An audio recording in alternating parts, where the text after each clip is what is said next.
दुनिया की सबसे आइकॉनिक चढ़ाइयों में से एक माउंट फूजी। कभी सोचा है इस पर चढ़ने के बारे में? हर साल हजारों लोग ये सपना पूरा करते हैं। लेकिन ये सिर्फ एक फिजिकल चैलेंज नहीं है, ये एक तीर्थ यात्रा है, एक ऐसा सफर जो रूह को छू जाता है। तो चलिए आज इस पवित्र पहाड़ के रहस्यों की परतें खोलते हैं। जापान में ना एक बहुत पुरानी कहावत है, एक समझदार इंसान माउंट फूजी एक बार चढ़ता है और सिर्फ एक मूर्ख ही 2 बार चढ़ता है। अब ये सिर्फ एक कहावत नहीं है, इसमें एक चेतावनी भी छुपी है। चोटी से उगते सूरज का वो जादुई नजारा। जापान में इसे गोराई को कहते हैं, मतलब दिव्य प्रकाश का स्वागत।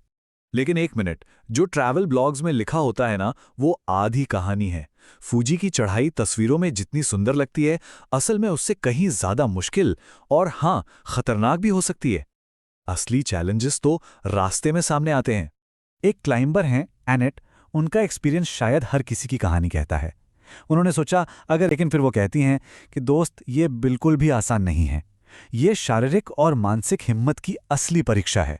अब जरा इस पर गौर कीजिए। चढ़ाई शुरू होती है 29 डिग्री की गर्मी में और कुछ ही घंटों में चोटी पर तापमान गिरकर 4 डिग्री तक पहुंच जाता है। मतलब सीधा 25 डिग्री का फर्क। ये अचानक आया बदलाव शरीर को सचमुच हिलाकर रख देता है। और एक और चौंकाने वाली बात, हर 3 में से एक क्लाइंबर को एल्टीट्यूड सिकनेस यानी ऊंचाई पर होने वाली बीमारी का सामना करना पड़ता है। और सबसे बड़ी गलतफहमी यह है कि फिटनेस इससे बचा लेगी। जी नहीं, इसका फिटनेस से कोई लेना देना नहीं है। बड़े से बड़े एथलीट भी इसकी चपेट में आ सकते हैं। और फिर आता है वो हिस्सा जिसके बारे में कोई बात नहीं करना चाहता, उतराई। चोटी पर पहुंचने की सारी खुशी ना बहुत जल्दी काफूर हो जाती है जब घंटों तक खड़ी फिसलन। कुछ चीजें तो बिल्कुल जरूरी हैं, जैसे कि अच्छे ट्रैकिंग जूते, एक हेडलैम्प, वाटरप्रूफ जैकेट पैंट और गर्मी के लिए कई लेयर्स में कपड़े। और हाँ, एक प्रो टिप, टॉयलेट इस्तेमाल करने के लिए 100 येन के बहुत सारे सिक्के जरूर रख लें। लेकिन देखिए, फूजी की चढ़ाई सिर्फ एक फिजिकल चैलेंज से कई बढ़कर है। ये एक आध्यात्मिक यात्रा है, एक स्पिरिचुअल जर्नी जो सदियों से जापानी कल्चर का एक बहुत अहम हिस्सा रही है।